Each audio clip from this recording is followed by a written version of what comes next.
It started as a joke. Three teenagers in black belts laughing in the middle of the dojo, pointing at the janitor. An old black woman pushing a mop, walking slowly like she had nothing left in her. They called her Miss Mop Fu, laughed at her limp. One of them even fake-punched the air in front of her face. Everyone saw it. No one said a word. But what they didn't know was that she had once broken ribs with a single strike, and that the scars she carried weren't just from a hard life. They were from fights most people never survive. The day they challenged her, thinking it would be funny, they had no idea what was about to happen. Let me know in the comments where you're watching from. I want to see how far this story travels. Mildred Jackson had worked at that karate academy for almost 7 years. She swept the mats after the kids left. She wiped the mirrors, took out the trash, restocked the paper towels. Always in the background, always quiet. She came in early, left late, and never once stepped into the practice area unless it was to clean. Most of the students didn't even know her name. To them, she was just the janitor. She moved slowly, not from age, but from something deeper, a kind of cautious grace. Her shoulders were always pulled back, her eyes sharp but tired, and she never smiled unless someone truly earned it. Most people didn't notice her. Or if they did, they only saw a fragile older woman pushing a mop and disappearing into the walls. Tyler, Marcus, and Jaden were not unkind boys by definition. They were just confident, too confident. Black belts at 17, proud of their speed, their strength, their social media clips. They were the kind of teenagers who measured respect in likes and followers, who didn't understand quiet power because they'd never needed to. They'd been taught that a black belt meant something absolute, that it put you above others. Tyler was the loudest, tall, athletic, always cracking jokes. Jaden had a sharp tongue and a sharper ego. Marcus was the smooth one, the talker, the one who laughed along and went with the flow. Together, they were the dojo's golden boys. They helped demonstrate moves, warmed up the younger students, and had the kind of cocky charm that made parents smile and Sensei Rob shake his head fondly. Sensei Rob was the heart of the academy. Late 40s, a solid teacher and a decent man, but often too eager to please. He loved his students, he loved the sport, but sometimes he missed what was happening beneath the surface. He believed in harmony and giving people space to learn. And sometimes that meant not stepping in when he should have. And then there was Tessa. Tessa was new. She'd only started training a few months earlier. She wasn't like the others. Older, mid-20s, quiet, observant. She came in with bruises on her confidence, not her skin. A breakup, a job loss, something else she hadn't talked about yet. She trained hard, listened closely, and never laughed when the boys made their jokes, especially when they were about Millie, because that's what they called her behind her back, Miss Mop Fu. They thought it was funny, a play on words, a way to break the boredom during stretching. Hey, you think she could take us in a fight? I bet she's got mop-style kung fu. Sweeps the leg with a Swiffer. She probably waxed the floor with Bruce Lee's tears. They laughed every time. Tessa didn't. One day after class, Tessa lingered behind. She saw Millie wiping down the benches near the entrance, her movements slow but careful. She noticed the way Millie's hands were wrapped with thin black tape under her gloves. Strange for someone just cleaning. "Do your hands hurt?" Tessa asked gently. Millie looked up, then down at her own fingers. "Only when I forget what they're for," she said. Tessa smiled, but Millie didn't. She just nodded and turned back to work. It wasn't much of a conversation, but it left Tessa with a strange feeling. There was something in that woman's voice. Not bitterness, not pride, something heavier, like someone who'd seen too much and chosen silence. The jokes kept coming. Tyler, being Tyler, started to fake little stances when Millie walked by. Ki yells with exaggerated karate poses. "Mop attack," he'd whisper. Sometimes they'd stage sparring matches against invisible janitors. Even Sensei Rob chuckled once, not realizing how far it had gone. Millie never reacted, not once. She never even looked up, and that's what got to them. That's what made the boys push more. They couldn't get a reaction, and for teenage boys used to being the center of attention, that silence was a challenge they didn't understand. One afternoon, the dojo was almost empty. Class had ended, most students gone, just a few hanging around the locker rooms. Tyler had forgotten his phone, so he came back in. Marcus and Jaden followed. That's when they saw Millie, alone on the mats, mopping near the edge, her back turned. "Hey, Miss Mopfu," Tyler said, stretching.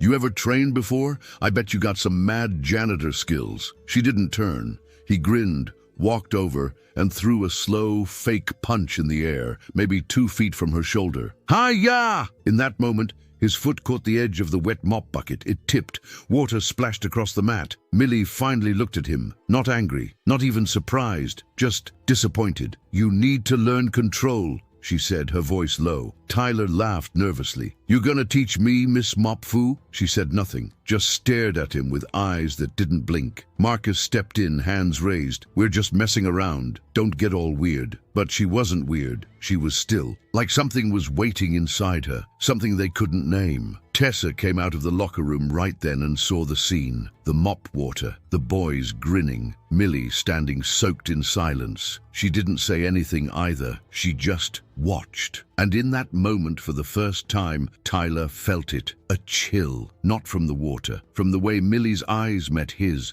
Not angry, not afraid, just certain. That night, Tessa went home and did something no one else had thought to do. She Googled Mildred Jackson martial arts. What she found didn't make sense at first. Old articles, faded newspaper scans, mentions of a woman who fought in full-contact tournaments in the 70s, a photo, grainy, black and white, of a much younger Millie holding a trophy with blood on her GI.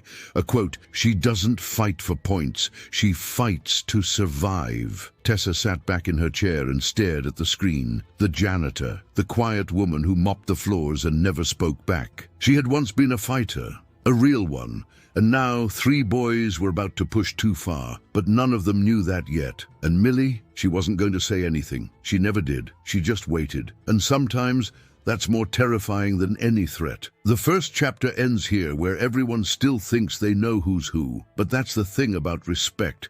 It doesn't come with belts. It comes with truth, and the truth was just starting to show. The next few days at the dojo felt the same on the surface, but something in the air had shifted. The boys still laughed, still trained with the same explosive energy, still acted like they ruled the mat. Tyler continued being the loudest, showing off every time Sensei Rob called him up to demonstrate a form. Jaden had taken to filming short clips of their sparring sessions, adding flashy edits for social media. Marcus, as always, kept the jokes flowing, tossing sarcastic remarks that made the younger kids giggle and the parents roll their eyes. But beneath the usual noise, a quiet current of discomfort was beginning to take root, one that none of them fully acknowledged yet, but couldn't quite ignore either. It started with Tessa. She hadn't said anything directly to the boys since that incident with the mop bucket, but her energy around them had changed. She used to offer polite smiles or small talk after class. Now, she kept her distance. Her movements were more focused, sharper even, like something in her training had clicked into place. She avoided unnecessary chatter, especially when the boys started in with their jokes, and they noticed, not enough to confront her, but enough to sense that maybe they'd crossed a line somewhere, even if they didn't know exactly where it was. Meanwhile, Sensei Rob remained in his usual rhythm, walking the mats with his calm authority, offering tips and corrections, setting up drills. He was a good teacher, supportive, clear, encouraging. But there were blind spots in him, places where his own ease with the world made him underestimate the weight of things. He noticed Tessa's growing intensity and took it as a sign of her dedication. He noticed the boys being louder than usual and chalked it up to youthful energy. He didn't connect the dots, not yet. Millie, of course, said nothing. She came in at the same time every day, her uniform always clean, her tools always in order. She cleaned the mirrors before the sun went down and swept the mats when no one was looking. She stayed quiet during class, never interrupting, never reacting. But if anyone had paid closer attention, they might have seen it. A shift in her posture, the way she stood more upright than before, or how her eyes followed the students just a little longer than usual. especially when the boys were on the mat. One afternoon, as the kids filed in for class, Sensei Rob made an announcement. A visiting master from out of state would be dropping by later in the week, someone he'd trained with years ago, and they were planning a short seminar. "Master Ruiz," he said proudly, "full contact champion in the 80s. He's trained cops, military athletes, total legend. He's going to run a workshop on discipline and control. You guys will love him." The room buzzed with curiosity. Tyler especially seemed excited. "You think he'd do a sparring round with us?" he joked. "Bet I could land a point or two." The other kids laughed. Sensei Rob chuckled. "You can ask him yourself. Just don't embarrass me." Later that night, as Millie was mopping the locker room floor, Sensei Rob passed by and offered a warm nod. "Gonna be a big week," he said casually, "bringing in some serious talent." Millie didn't look up. She kept wiping. "Ruiz still talk too much?" she asked, and Rob blinked, unsure if he heard her right. "You know him?" She didn't answer at first. Then, still facing the ground, she said, "We fought years ago." Rob smiled, not understanding. "He teach you or—" And that's when she looked up just once, eyes meeting his. "No, we fought in the ring. He broke my rib. I broke his nose." Then she went back to mopping. Rob stood there for a moment, completely frozen. He couldn't process it. This woman he'd seen every day for 7 years, cleaning bathrooms, wiping mats, always in the background, was talking about a sanctioned fight with a martial arts legend like it was just a line in a grocery list. He didn't know what to say. She didn't offer more. After she left, he pulled out his phone and started digging. It took a few searches, but there it was. A tournament from 1978, a black and white photo from a faded martial arts magazine. Mildred Iron Hands Jackson defeats Ruiz by TKO. His heart sank, not because he was upset, but because he realized how much he'd missed, how blind he'd been to who was under his own roof. She had been here this whole time, and he had never asked. The next day, Rob treated her differently, not with pity or condescension, but with quiet respect. He offered her a bottle of water, held the door a second longer. She didn't respond much, just nodded. That was enough. But the boys didn't change. That afternoon, Marcus had an idea. "Let's do a skit," he said, whispering to Tyler and Jaden.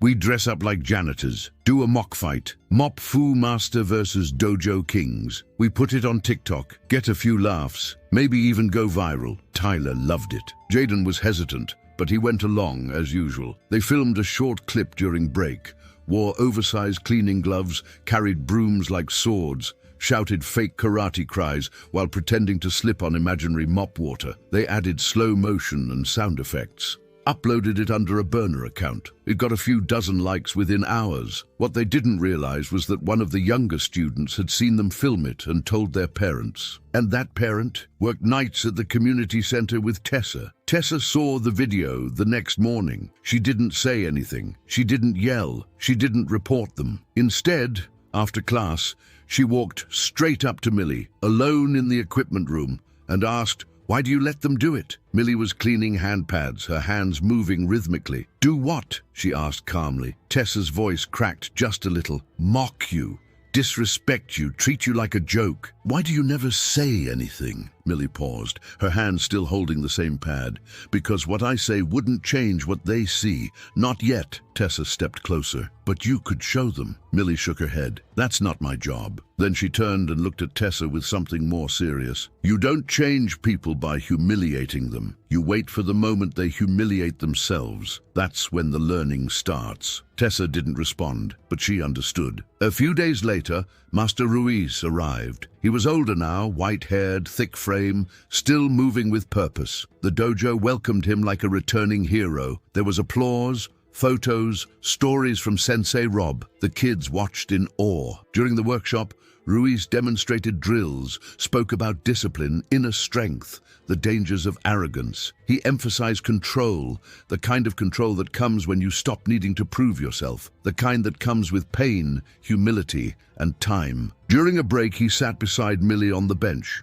No cameras, no students around. He looked at her and smiled. "You still limp on that left leg," she grinned. "You still breathe funny out that crooked nose?" They both chuckled. Just for a moment, they weren't janitor and master, just two people who remembered when the world was different. That afternoon, Sensei Rob pulled the boys aside. He'd seen the video. He didn't yell, just showed it to them. said he was disappointed. "That woman has more experience than all of you combined," he said quietly. "If you knew even half of what she's lived through, you'd be ashamed." The boys tried to shrug it off, but the weight of the moment settled. Rob told them they needed to make it right, but not with words, with action. So Tyler had an idea. "Let's invite her for a demonstration," he said. "As a joke, but, with respect. She can show us some old moves. We act like we're learning." Marcus raised an eyebrow. "So, still a joke?" Tyler hesitated. "No, I mean kinda, but respectful." Jaden, for once, said nothing. They didn't ask Millie directly. They asked Rob to ask. He did. She listened, then nodded, one time, quietly. And that's how the next Saturday ended up with half the dojo standing around the mats, waiting for a moment no one fully understood. The air was heavy, but not tense, just curious. Millie walked in slowly, her coveralls exchanged for a simple dark gi, tied neatly, with a belt none of them had ever seen before. Not new, not fancy, just worn, like it had survived something they hadn't. She stood on the mat and waited. Tyler stepped forward, bowed playfully, then raised his fists with a grin. That was the moment when everything began to change. But no one knew that yet. Not really. They just stood there, waiting, thinking they were still in control. And Millie, she didn't say a word. She just waited too. On that Saturday, the dojo felt heavier than usual, like the walls themselves had gone quiet in anticipation. There was no music playing through the speakers, no parents chatting on the benches,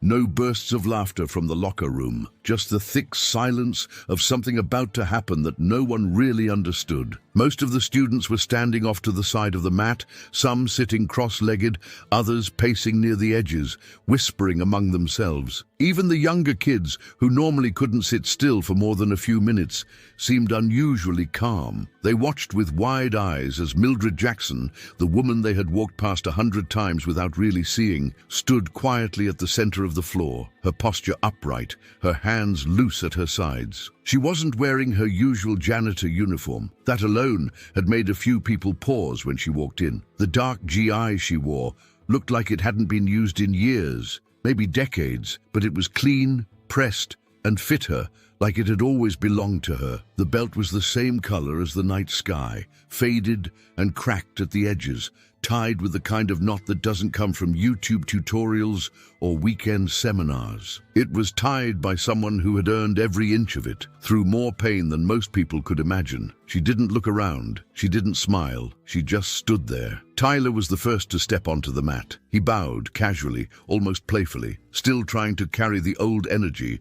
that had made him so popular with the other kids. But this time, the performance didn't land. The grin on his face faltered just slightly when he noticed no one was laughing. Not his friends, not the instructors, not even the youngest white belts. It wasn't hostility. It was something deeper, like everyone, all at once, had finally realized that they'd missed something important, something right in front of them. Sensei Rob stood near the edge of the mat, arms crossed, eyes unreadable. Master Ruiz was in the corner, observing without a word. Tessa, seated on the bench, leaned forward with her elbows on her knees, eyes locked on the mat. Even Jaden and Marcus, standing close behind Tyler, weren't sure anymore what they were supposed to be doing. The script had been flipped, but no one knew what page they were on. Tyler raised his hands, light fists near his chin, the way he always started his rounds. He looked at Millie. She still hadn't moved. There was no stance, no posture,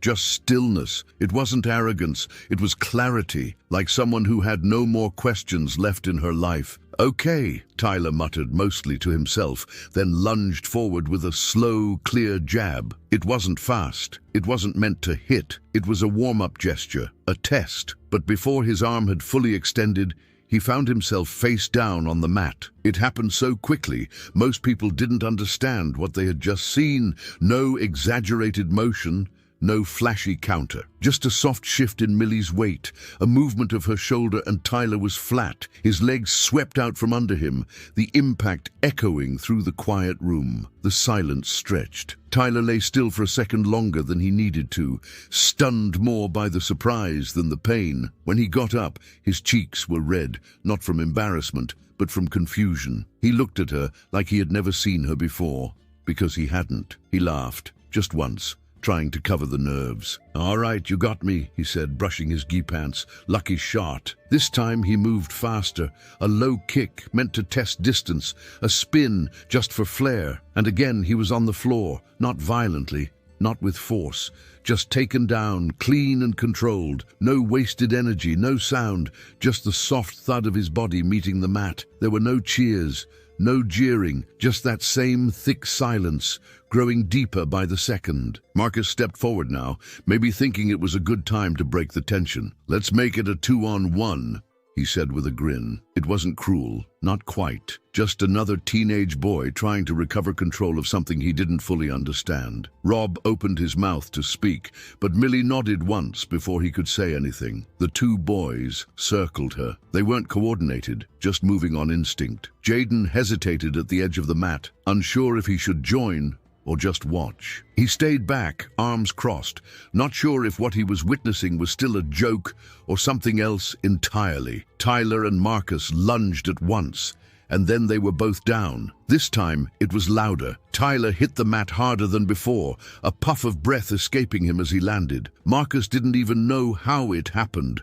1 second he was stepping forward, the next he was staring at the ceiling, Millie's knee gently pressed against his ribs in a position that looked effortless. She stood before they could gather themselves, her breathing steady, her hands never raised higher than her waist. Then she turned and walked back to where she had started, not acknowledging the looks, the silence, the unspoken apologies hovering in the air. It wasn't about dominance. It wasn't a performance. She wasn't there to prove anything. What happened on that mat wasn't revenge. It was education. The boys sat on the floor, stunned, not hurt, just quiet. Something in them had cracked. Not pride, something older than that. A misunderstanding that had followed them their whole lives, about strength, about respect, about who deserved attention and who could be dismissed. Sensei Rob walked over slowly. He looked at Millie with a mixture of reverence and guilt, like a man who had just seen someone's true face for the first time after years of polite blindness. "Would you be open to teaching a class?" he asked quietly. "Just once a week, or even once a month. I think people could learn a lot from you." Millie looked at him,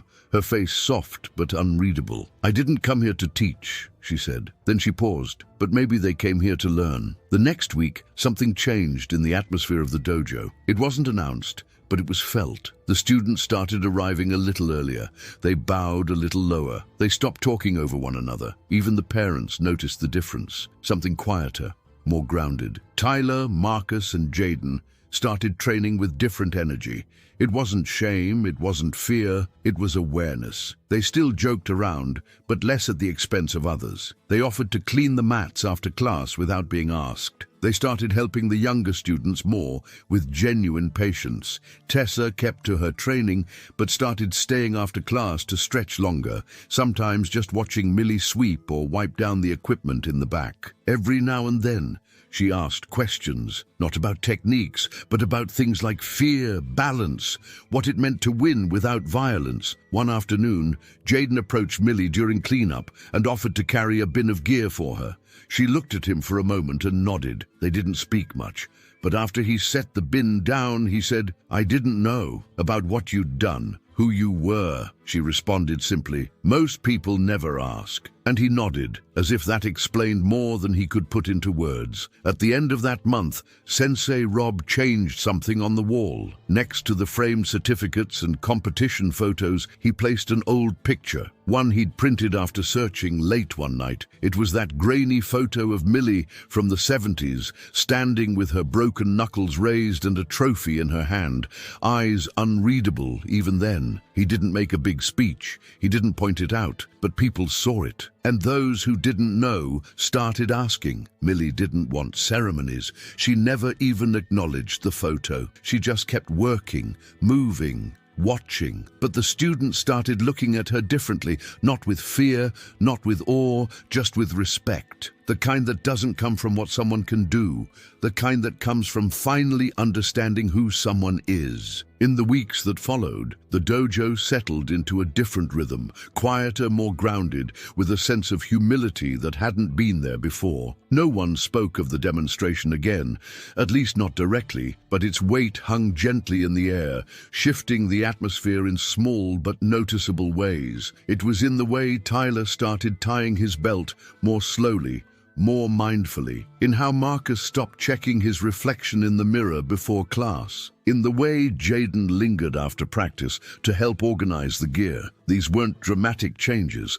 They didn't happen overnight, but they were real. And the person who noticed them most clearly wasn't Sensei Rob or even Tessa. It was Millie. Millie still didn't talk much. She continued her duties with the same silent precision as before, arriving before the first class and staying until the last student had left. But her eyes lingered a little longer now, when the students trained. Sometimes she'd pause with a rag in her hand, watching a sparring session, like someone who wasn't just seeing moves, but reading a language she had once spoken fluently and kept locked inside for too long. She had never stopped loving the art of it, but life had taught her the cost of being seen, and over time she had chosen invisibility until now. Sensei Rob began asking her for small inputs, nothing big at first, just occasional comments on form or balance. He'd say something like, "Millie, you see how Jaden's hips are shifting off center?" Or, "You remember how we used to keep our stance under pressure?" It was his quiet way of inviting her into the space she had quietly supported for so many years. Sometimes she'd respond. Most of the time she didn't. But when she did, her words were short, precise, and always right. One evening, during a self-defense workshop for women that Tessa had helped organize, Rob asked Millie if she would mind standing in for one of the demo partners. At first, she refused, not harshly, just a quiet, almost imperceptible shake of the head. But Tessa stepped in gently, saying, "Just show them that trick you used on Tyler. The foot sweep." There was something in her voice that wasn't pushy or insistent. It was respectful, honest, and so Millie nodded. She stepped onto the mat in front of 10 women who had come to the class with hesitation in their bodies and doubt in their eyes. Some were older, a few were young mothers. One was pregnant, another had brought a teenage daughter. Most of them didn't know what to expect. They had come because someone told them they should, that it would be empowering, that it might be useful. None of them expected to be inspired by the woman with grey hair and a stiff walk, who moved like the world hadn't touched her, even though it clearly had. Millie didn't speak much during that session, but her presence changed the entire energy of the room. When she demonstrated a breakaway from a wrist grab, there was no showmanship, just clarity. When she stepped into a throw, it was as if gravity stopped resisting her. The women in the room didn't clap or cheer. They watched in silence, then nodded, as if something ancient had been translated for them. By the end of the night, more than one of them asked if she would come back. She didn't answer directly, just smiled and handed Tessa the folded mats.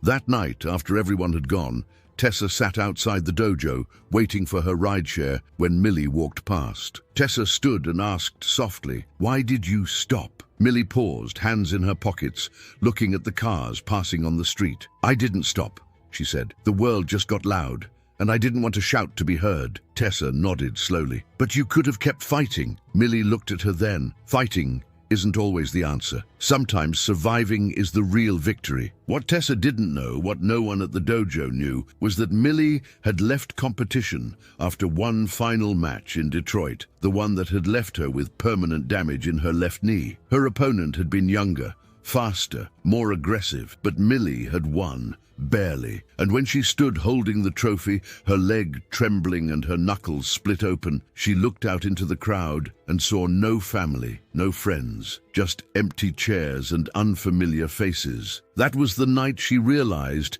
she'd been fighting for strangers, for people who clapped without knowing her name. She never entered a ring again. Over time, her name faded. Students she once mentored opened schools and rarely mentioned her. Tournament posters stopped listing her among past champions, and slowly she became the person she never thought she'd be, invisible. people. She took jobs where no one asked questions, where her body still moved but her history didn't matter. Janitorial work gave her routine, stability, and most of all, silence. And for a long time that was enough, until this place. Until this group of kids who thought they knew everything, and this young woman named Tessa who saw through more than anyone else dared to. Tessa, for her part, had changed too. Her training had deepened. She no longer hesitated in drills. She no longer second-guessed her balance. She sparred with calm, with presence. But it wasn't just the physical improvement. It was her eyes. There was less fear in them now, less of that anxious edge that had marked her first weeks at the dojo. She didn't talk about her past much, but Rob had pieced together that she had left something heavy behind, a controlling relationship maybe, or something harder to name. Whatever it was, she had started to replace it with strength, not the loud kind, the kind that grows quietly, like a root under pavement. One afternoon, Rob pulled her aside and said, "You know, you're welcome to help instruct with the beginners. You've got a calm way. The kids respond to that." Tessa had smiled and said she'd think about it, but the truth was, she already felt like she was becoming part of something bigger than just training. The boys, meanwhile, were still learning. They hadn't turned into saints overnight. They still teased each other, still tried to one-up one another in drills, but the tone had shifted. Tyler had stopped being the center of attention all the time. He still carried himself with confidence, but he'd begun to listen more during class, ask more thoughtful questions. One afternoon, when a younger kid was struggling with a combo, Tyler stepped in quietly and demonstrated it slowly, without correcting or showing off. It was the kind of moment that didn't draw applause, but Sensei Rob saw it, and so did Millie. Marcus had taken an interest in the history of the art. He started reading old books, asking about different styles, exploring where movements came from. He even brought in a stack of magazines one day, asking if any of them mentioned Millie. She didn't say anything when he showed her, but she took one home. Jaden, quieter than both, had begun keeping a notebook of his own progress. He wrote things down after class, not just techniques, reflections, things like, "Respect is something you show when no one's looking," or "I thought strength was loud. I was wrong." And slowly all of it added up. The dojo became more than a training space. It became a place where people noticed one another more, where silence wasn't mistaken for weakness, where humility was modeled, not just preached. One evening, long after classes had ended, Millie stayed behind to finish up some repairs in the back storage room. Sensei Rob was closing up, locking the cash box, turning off lights, when he heard a crash from the back. He rushed in to find her on one knee. A shelf collapsed beside her, supplies scattered. She waved him off when he tried to help. "I'm fine," she said, but there was a wince she couldn't hide. He knelt beside her anyway. "You don't have to carry all of this, you know." She looked at him, not just tired, but worn. "I do," she said, "because no one else does." For the first time, Rob didn't have a response, just silence. Then he said, "You're not invisible anymore, Millie. You don't have to keep proving that you still matter. You always did." She didn't reply, but for the first time in a long while, she let someone help her up. That moment, small and quiet, would echo more than anything else. Because sometimes it isn't the takedown or the demonstration that changes a story. Sometimes it's the hand you accept when you're too tired to keep pretending you don't need one. And that's how things continued, quietly shifting, gently healing, without announcements or applause. The story wasn't finished yet. There were still truths to be uncovered, still reckonings waiting in the background. But for now, something had been mended, and everyone, in their own way, was learning how to carry that. Weeks had passed since that night in the storage room, when Millie finally let someone see her stumble. The dojo moved forward, steady and warm, with that new kind of rhythm that doesn't make noise, but leaves its mark all the same. Students came and went, belts were earned, injuries taped, routines repeated. The air in the space no longer carried that undertone of performance and ego it once had. Something softer had settled in its place, something closer to respect, and not the kind people demanded, but the kind that grows when people learn to look deeper. Millie had stopped cleaning the mats after every class. That job had been passed to the students. In quiet rotations, no one had to explain or enforce. It had simply become understood. The mops and buckets were no longer symbols of status or burden. They were just tools, and everyone took their turn. Millie, instead, started spending more time seated on the bench along the wall, not to rest, but to observe. Occasionally, she would speak, just a sentence here or there, a correction, a nod, a story from a time before. And every time she did, people listened, not out of obligation, but out of awareness that they were hearing something that had cost a life to understand. Tessa had grown in quiet ways. She began co-leading the beginner classes, often guiding the nervous kids who barely made eye contact on the first day. She used to doubt herself, unsure of whether she belonged in any space that demanded authority. Now, she moved through the room with calm assurance, not to control, but to support. She had come to the dojo looking for strength and had found something more lasting: dignity, balance, and the ability to hold space for others without losing herself in the process. Her bond with Millie deepened not through long conversations, but through small acts. A shared tea during break, a moment of eye contact when a student finally landed a move, quiet, constant presence. The boys, Tyler, Marcus, and Jaden, had grown too, though in ways less visible to the casual observer. Their bodies still moved with the confidence of youth, but their eyes had changed. They no longer looked at others as potential rivals or audience members. They looked with curiosity, patience, even gratitude. Tyler had started bringing his little brother to class on Saturdays and stayed after to help him practice in the corner. Marcus, who once cared more about being noticed, now kept track of attendance and quietly checked in with students who had missed more than a few classes. Jaden took to journaling every night, sometimes handing off reflections to Sensei Rob, who read them with quiet pride. It was in this season of quiet repair and deeper connection that Sensei Rob came to Millie one evening with a strange request. A local community center was organizing a memorial event for a group of fighters who had passed over the years, some from age, others from injury, others from silence. One of the organizers had heard that Mildred Jackson was still alive and asked if she would come. They wanted to honor her properly this time, give her a seat, a mention, a framed photo, maybe even a speech. Rob asked gently, without pressure. Millie listened, standing at the edge of the mat, arms crossed, expression unreadable. Then she said she'd think about it. The truth was, Millie hadn't stepped into a public martial arts event in over 30 years, not since the last time she'd sat at the edge of a tournament and realized no one there remembered her name. She had left that world behind, not out of resentment, but because it no longer felt like it belonged to her. Too much noise, too many empty gestures. But now, something inside her was different. The dojo had changed her as much as she had changed it. These kids, these quiet transformations, they made her remember why she'd started in the first place. Not for trophies or cheers, but for the discipline, for the way it taught you how to carry yourself, especially when no one was watching. She agreed to go, quietly, without telling many people. The event was simple, held in a gymnasium with folding chairs, a makeshift stage, and a long table of old photographs and medals. A few local masters gave short speeches,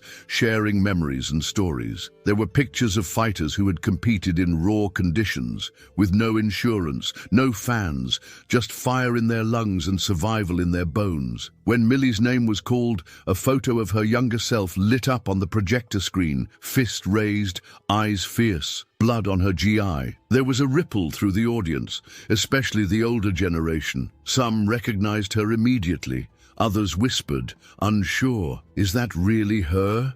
One woman said, her voice breaking, "I thought she passed years ago." Millie walked slowly to the front, not to speak, but to receive the plaque. The crowd stood without needing to be told. No music, no speech, just silence and presence. She didn't say much, just took the plaque in her hands, looked at it for a moment, then turned back to her seat. When the event ended, people came to her. Former fighters, retired instructors, a few who had trained under her without even knowing it. One by one, they offered their respect. Not loud, not performative, just real. Later, after the hall had emptied, Millie sat on the bench outside, her hands resting on the plaque. Tessa sat beside her. For a long time, neither spoke. Then Millie said, "They only see you when you stop needing to be seen." Tessa looked at her. "Was it worth going?" Millie nodded. "Not for them. For me." Back at the dojo the next week, Rob placed the plaque on the wall beside the old photo. Not in the center, not framed with spotlights, just there, visible, steady, a reminder. That Saturday, Millie came in early, as she always did, and stood near the front window with the morning light on her face. She watched the first students arrive, their parents chatting outside,